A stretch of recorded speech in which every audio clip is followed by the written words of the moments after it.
Welcome back, everybody, to the Innovative Agency. Sharon Toerek with you again today. And as I was just telling today's guest, who I'm about to introduce to you in a second, I love an opportunity to talk about creativity and brand when I have an expert on the show in those areas. And I do today. So I am very excited to welcome Marc Rust to the podcast today. Marc is the CEO and founder of Consequently Creative, which is a Boston-based agency that focuses on branding and creative strategy around branding with a very particular focus. I'm sure it's not your only focus, but in the VC space and helping businesses who are, I'm assuming, Marc, raise money or looking to be acquired or looking to maybe acquire others by acquisition, helping them steward their brands. And so welcome. I'm happy to have you here today. I appreciate you joining me. Hi, Sharon. Yeah, thank you so much for having me. It's a pleasure to be here.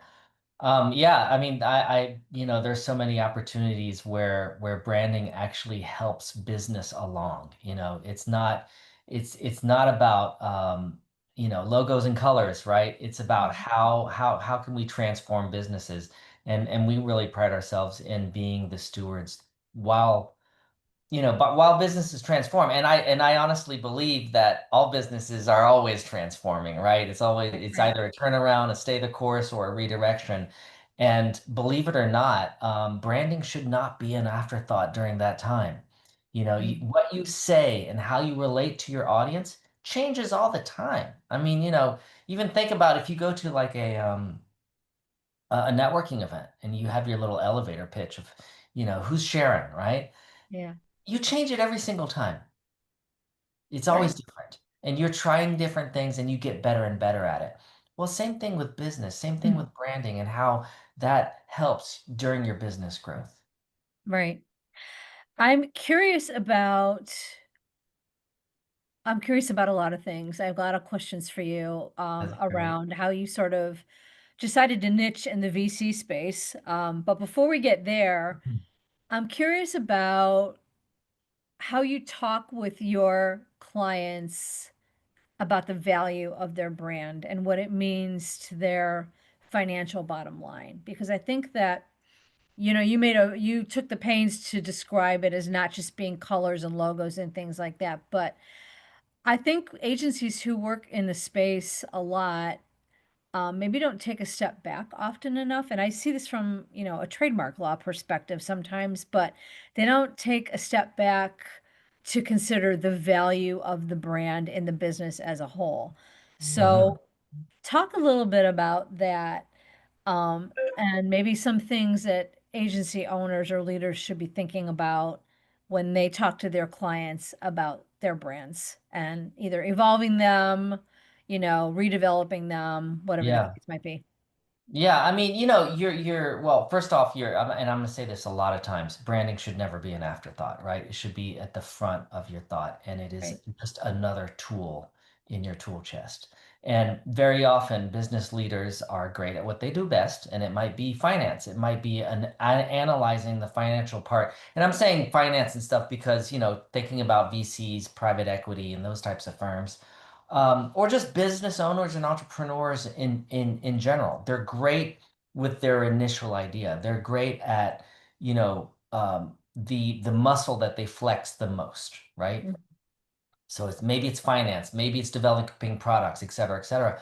But the space that branding occupies is a very important one because it allows people to relate to you.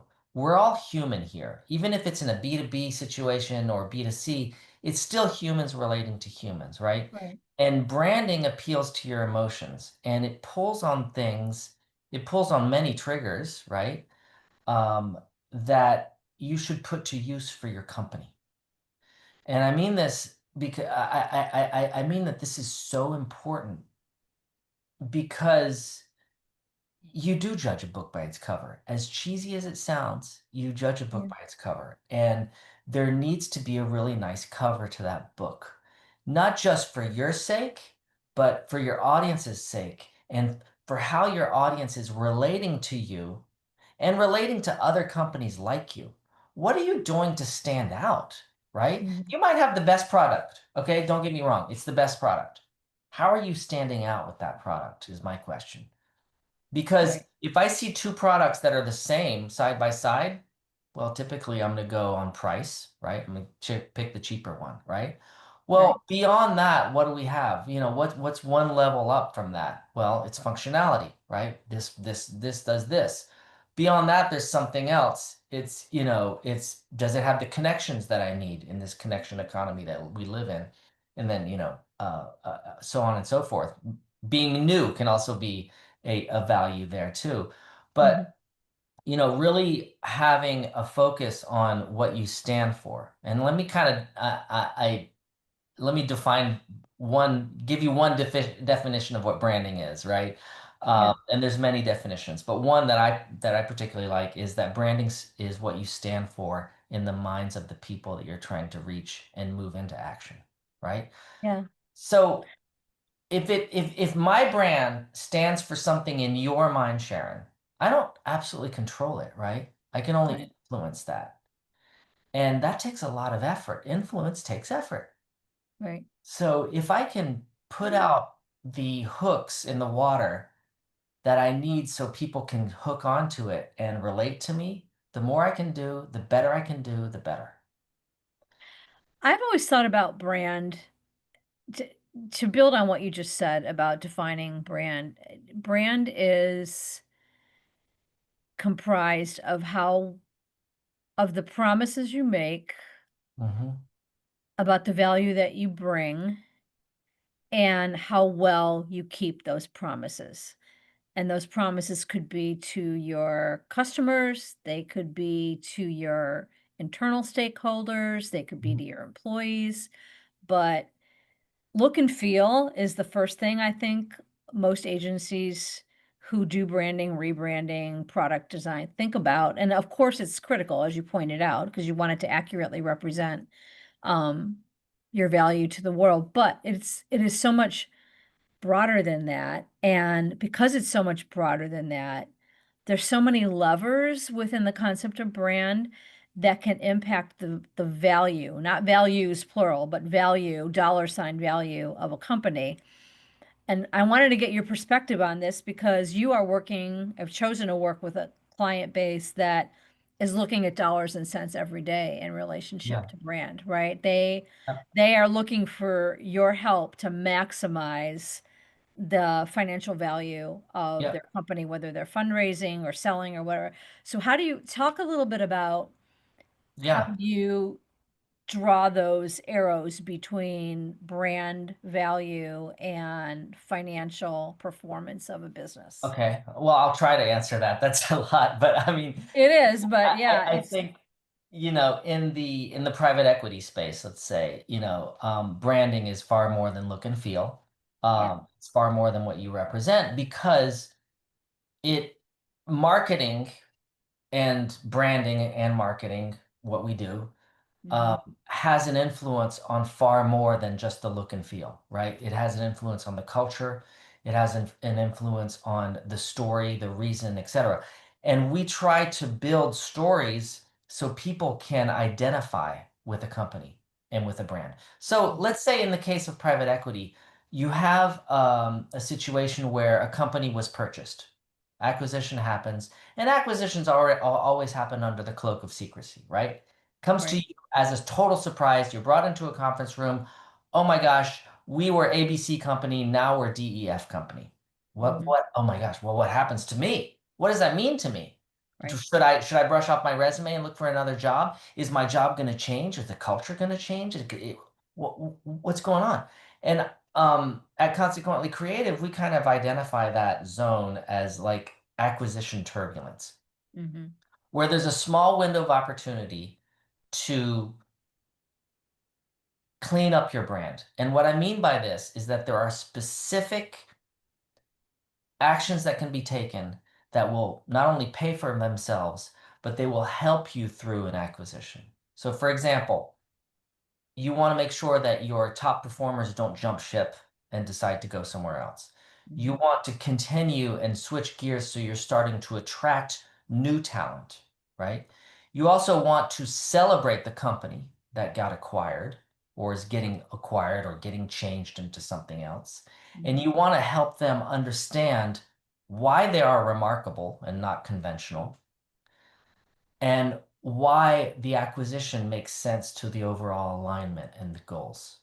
When you Right. have that, you're using branding and the power of marketing to your advantage. You're really creating something that is helping businesses grow and businesses transform. So, you might look at that as like, oh, that's regular business. Well, yeah, but you're using branding for it. And that's exercising a different muscle that Mhm. a lot of business owners are unfamiliar with. So it's identifying really new opportunities. Right. I I do see consistency in the undervaluing of IP in general, but, we kind of eh, in my day-to-day life, we have kind of a rubric. It's a triangle of how you look at the IP of any business, and I apply this to agencies all the time, but it's applicable to any business. And there's 3 points of the triangle. One is your content, one is your transactions, but one is your brand or your family Mhm. of brands. Yeah. And whenever you're assessing the value of a business, it's not only what's your book of clients like, what is your, if you're a hard asset company, what are your hard assets like, but what kind of what kind of return is a buyer or an investor going to get on their dollars because of your market power? And brand is a huge component of that, right? Mhm. What customers or potential customers are going to think of you when they want to buy your product or are considering you with some of your competitors' products. Yeah. So, um, to me, I the think, line is so clear, but why do you think it's so hard for others to give it its due or spend the time, well, to it's difficult to assess the return, right? yeah. Because, but I almost like to think of it as a safety net. What if you don't do it? If you just take a brand and you just let it sail off into the sunset without maintaining it, then you're Mhm, not helping it. I like to compare this to, you know, I don't know if you're familiar with the plant and stick concept, but like if let's say you and I are gonna grow some sunflowers together, right? mhm, Well, you take a seed and you nurture that seed until there's a little sprout, and then you put it in the ground, and then that sunflower grows. That's great. mhm, And it will produce beautiful flowers, fruit, whatever. But if you start putting a stick in the ground and you help that sunflower grow up the stick and you guide it, it's going to be a stronger flower and it's going to mhm, withstand wind and all sorts of things. And the flowers are probably going to be bigger, right? It's going to be better because you gave it some guidance. That's to me, that's the value of branding, where like it is a safety net, right? It's helping things grow correctly so you can kind of nurture it going forward. So it's difficult to assess it. In hindsight, you can say, oh yeah, of course, it allowed us to do this, this, and that. But yeah, it's just so important to have the idea of nurturing your business, which you're already doing, but also right. nurture your brand. What are some of the I mean, I'm guessing you have a perspective on this based on all of the companies your agency has helped through this process, but what are some of the biggest missed opportunities that a business in transition sees or misses, if you when they are trying to grow, trying to expand? What are some of the missed opportunities that you have seen or have had to step in to help remedy when a business is going through transition, whether that's a buy, a sell, or whatever it might be? I think that, well, I mean, I could answer this all day long, to tell you the truth, but I think a few things I want to say is one of the main missed opportunities is to allow creative and marketing to converse with your sales. understanding how your sales work today Mhm. and seeing how you can bring materials, marketing materials, creative materials to help your salespeople be more efficient. Mhm. You should always be doing this. This is something that should always be saved. Now, the problem is that in many cases, people are afraid of doing it, right? And for Right. some reason, and I don't know why, and it's the battle that I am fighting in my life, is that people have equated creative with risk.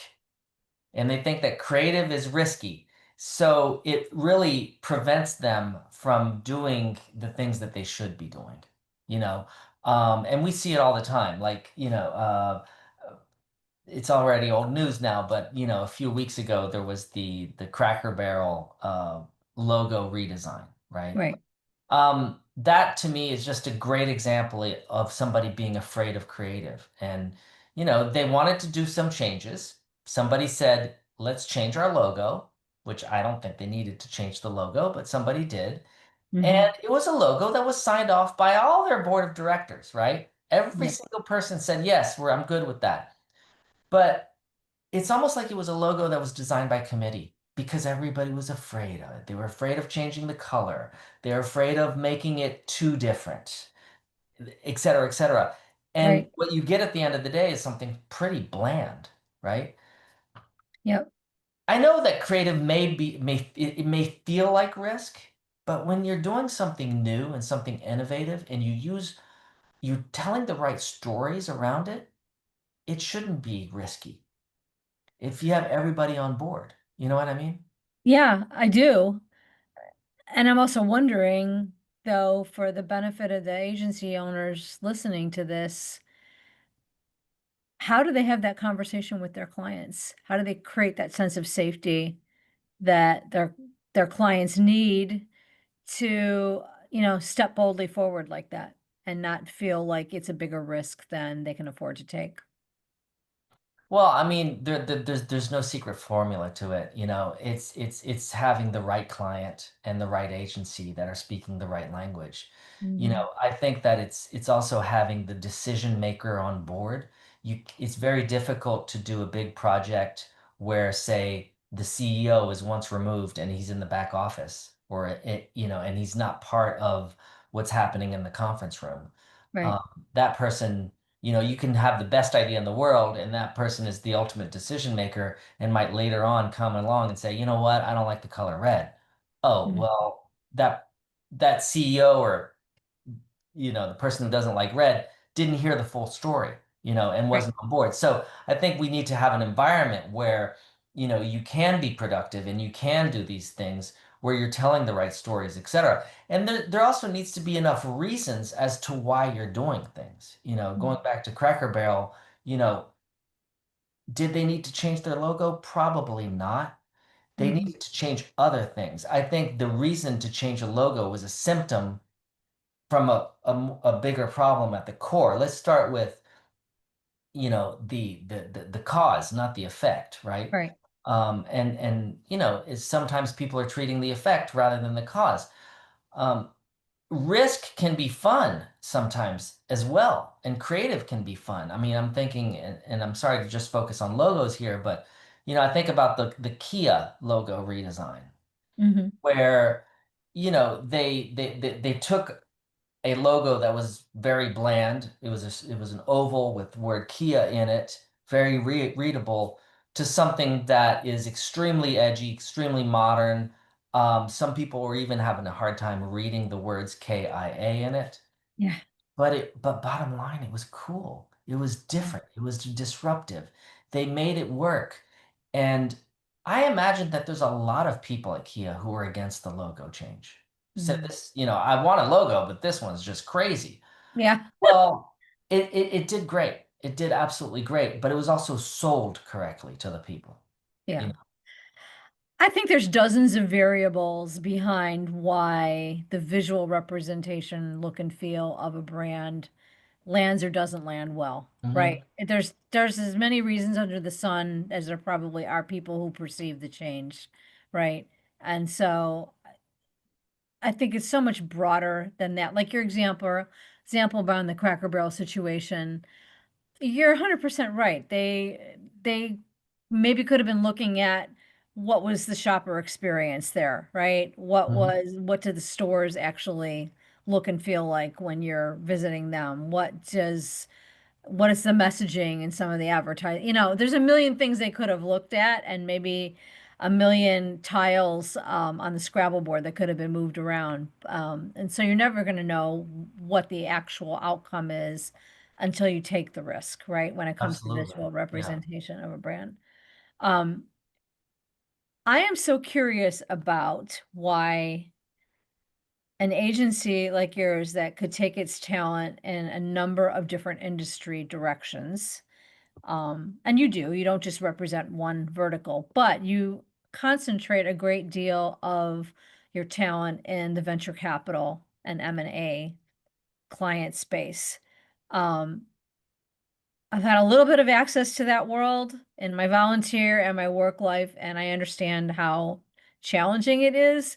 And I'm trying to picture how it is to be a branding agency trying to serve those types of clients or those businesses who are going through that stage in their lives. And so what made you decide to focus on that type of a client for your agency? Well, I think that, well, first off, I'm fascinated with business and I just love how businesses build and how businesses adapt. Mhm, My father was an entrepreneur and I started out, in my schooling, I started out with business as a major, although I was always interested in marketing since childhood.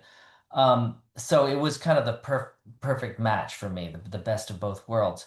But I also realized that it was something that I was good at, and it fell in my lap a little bit, in the sense that when I was going to events and going to, networking with people and talking to people, if as an agency owner, if you're going up to somebody and shaking hands and saying, "Hello, I run a branding agency. We help brands transform. We help brands with growth, et cetera, et cetera."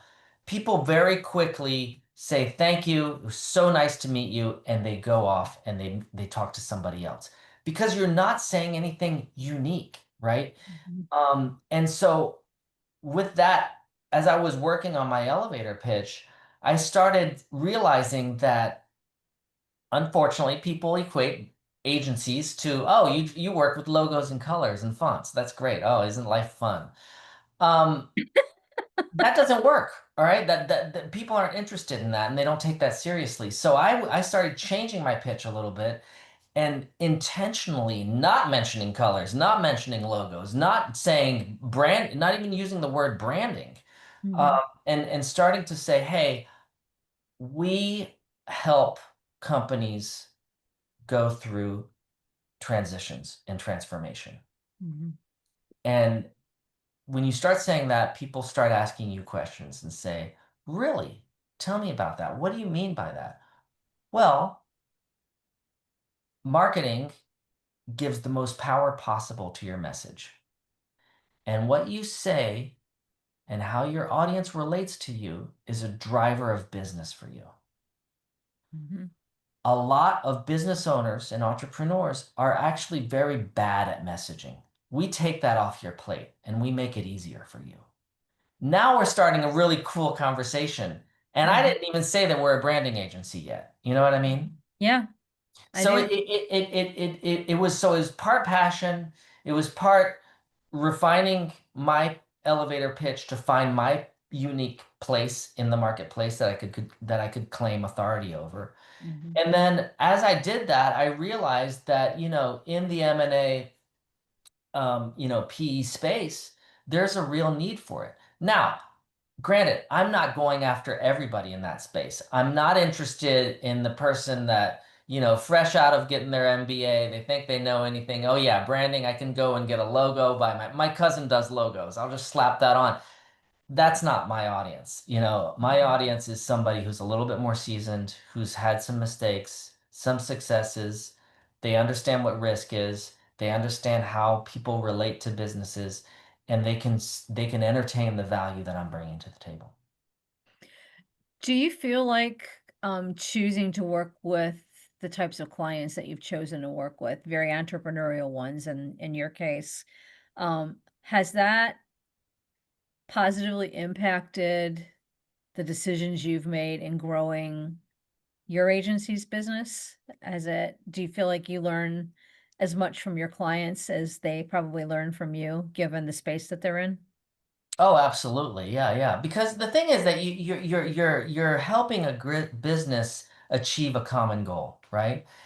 But as an agency, we're doing it with different tools and we're helping them with a different angle. So for example, let's say you have a an industrial company, um, industrial technology company that is, they deal with engineers and et cetera, et cetera. And they've been around for 50 years, but Mm. they're having a hard time attracting new talent. Sales are even, but they're not really going anywhere. They want to be innovative, but they're kind of afraid of it. Um, what happens, right? Well, Right, we go in from a different angle, and the angle is the following. We start talking about their values, and in many cases, they say, "Oh, we don't really have values." All right, well, let's do a workshop and let's talk about that. Let's see what you care about the most. mhm, Is it, when you say, quality, well, what do you mean by quality? And we help them define this stuff, and we're building a story that's always been there, but they've just never articulated it. So you're now building something and helping this company grow in an area that they weren't aware of. And you're really helping change that company because now they've got values. Now they don't have this mission statement that doesn't mean anything to everybody, but they start having headlines that really mean something. And now people are rallying around this and they feel proud and they're like, it's changed the company. They're like, you know what? I love working here. I love what we're doing. We are changing the world. We're right, coming up with engineering products that honestly are remarkable. And yep, I mean, it's everything. It really means everything. right. Well, I think and this is, you definitely have put some thought leadership out there about the interplay between storytelling and brand and how intertwined they can be. And to Hmm. me, what you kind of just explained was the interplay about the storytelling being just a composite of the way you've put value out into the world, whether that's to your customers or to your employees or whatever. And those stories, that set of experiences, and the way you share them, um, they all make your brand up as much as any name or visual representation of it can possibly Yeah, do, don't yeah. you think? I mean, going back to what we were talking about earlier, we're humans. We want reasons to believe. Yeah. The deeper you can make those reasons, the better. Believe and belong. We Yeah. wanna feel a kinship with the companies we're spending our money with to some degree, yeah. Yeah, and if you're seeing the value in that, then you're starting to build a narrative that's consistent over time. Mm, So I liken it to a courtship. And I don't care what the product is, if it's, the travel industry or if it's buying pasta off of the shelf. mhm, You need to identify with it and choose it. Do we choose a product because it's the best product, or do we choose it because it's the best looking product? Depends, right? But right. the best looking definitely stands out first. So, you take this, let's say it's pasta. I take the pasta box that looks good, it looks artisanal, I identify with it, it feels organic, whatever. I flip it over, I start reading the story. It has a story on the side of the box of the family that started this thing and why they did it, and et cetera, and the story of this kid in his grandmother's kitchen making pasta by hand, whatever it is, right? Mhm. And I really like it. And then I look at the price, and the price is double of what generic pasta is. But I'm And gonna you don't buy this care. one. I don't care anymore because they've Yeah, sold me on things that are deeper, that mhm, I identify with, right? So, right. those are the things. But then what? What happens after that? What's the next step? And then the next step after that.